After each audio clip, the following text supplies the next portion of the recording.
Por que os tupinambás deixam rastros por todo lugar? Porque eles caminham muito. Porque eles estão sempre buscando a terra sem mares. Porque eles estão sempre buscando encontrar os parentes. Então, é um povo que caminha. Da Amazônia, eles foram para o litoral.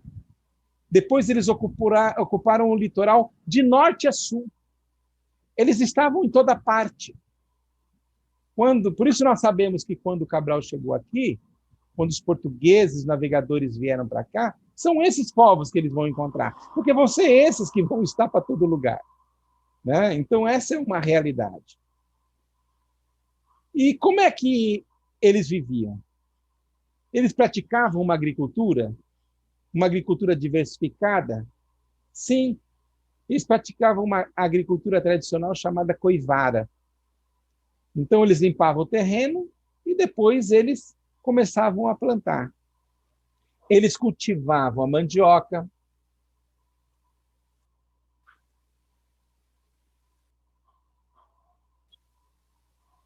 Eles cultivavam a mandioca doce, a mandioca amarga, que eles chamavam de a mandioca brava. Vocês sabem que tem uma mandioca que não dá nem para comer. Cultivavam o milho, cultivavam a batata doce, o algodão, o feijão, o amendoim, o abacaxi, o tabaco. Então, assim, eles tinham uma agricultura bastante diversificada, até porque eles eram uma sociedade igualitária, tinha que dar comida para todo mundo.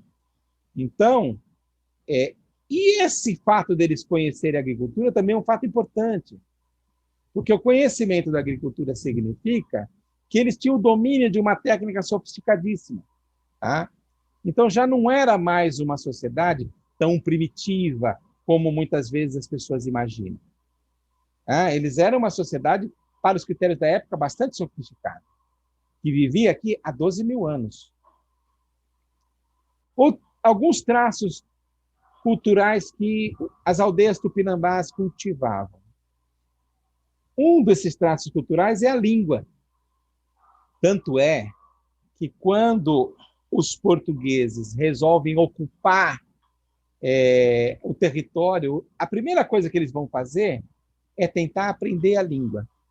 Os jesuítas vêm para cá com uma missão, né? Catequizar, trazer a cultura cristã e católica, mas também os jesuítas tiveram um papel fundamental. Foram eles que escreveram o primeiro dicionário tupi-português. Porque quando os portugueses chegaram aqui, eles tinham um problema. Eles tinham a barreira da língua. Acontece que aqui no Brasil se falava mais de 800 diferentes línguas. Como é que se aprende isso? Impossível aprender. Mas é possível aprender uma. E qual era o povo que estava espalhado por todo o território? O povo tupinambá. Então, o que eles fizeram? Eles aprenderam a língua tupi, construíram saber sobre isso, para poder dialogar com os tupinambás e, a partir daí, fazer o diálogo com os outros povos, com intérpretes e tradutores tupis. Foi por isso que eles desenvolveram, né, o conhecimento dessa língua. Hoje, gente, um dos grandes desafios dos povos indígenas é preservar a sua língua original. Por isso que uma das coisas que os índios que são descendentes reivindicam é uma educação bilíngue. Por quê? Porque eles querem também ter acesso à escola, mas eles sabem que se eles aprenderem apenas a língua portuguesa, com o tempo, a sua língua, que é um registro da sua história e é uma característica da sua comunidade, tende a desaparecer. Então, daí a luta por uma língua, para aprender, por uma educação bilíngue, para aprender a sua língua, preservar a sua língua original, que são várias, tá? Tem ali algumas que eu coloquei, olha lá, Nhengatu, Cubel, Tucuia, né? A língua Yanomami, a Desana, são os vários povos que têm línguas diferentes, tá? Porque a língua é um traço fundamental, né, que caracteriza de preservação do povo tupinambá e do povo índio de uma forma geral. Outro traço que ele tinha, alguns traços que eles compartilhavam, independente de por onde você passava, você encontrava, e isso fazia com que a gente conhecesse, isso faz com que a gente conheça hoje um pouco da história desse povo, é que eles tinham algumas tradições. Por exemplo, o jeito de fazer os instrumentos. Estão vendo aquela imagem do lado esquerdo, que tem um índio de pé com uma flecha na mão? Essa imagem também foi feita por um daqueles grandes estrangeiros que vieram, os artistas que vieram na missão francesa. Essa aí é do Debré.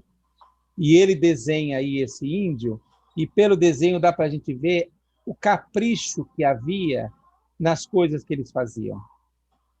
Esse capricho é próprio de uma característica fundamental, sede de beleza, dizia Darcy Ribeiro. Essa sede de beleza mostra um povo sofisticado, com uma cultura muito avançada para os critérios da época.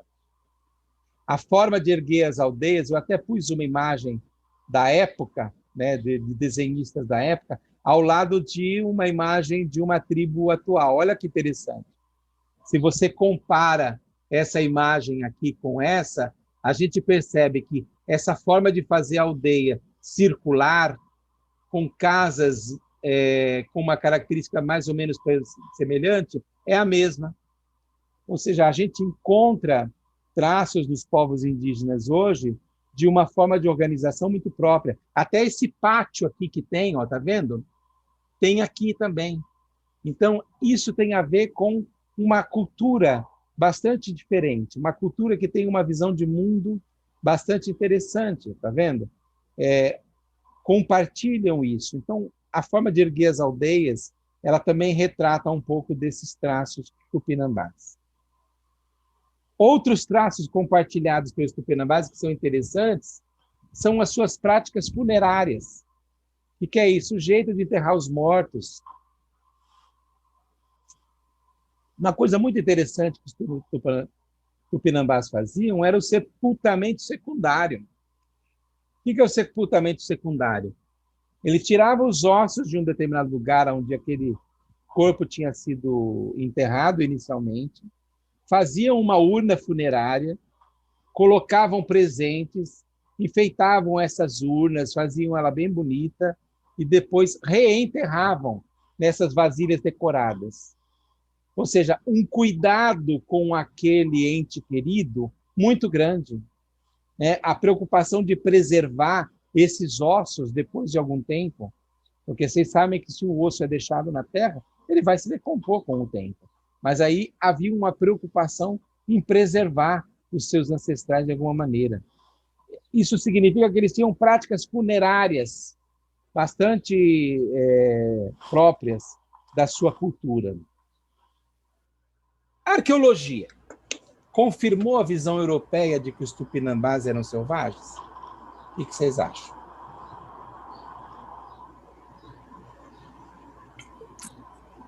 Não, né? Acho que eles não eram selvagens, não. Não eram selvagens, não. Até porque, olha só, o que a arqueologia mostrou?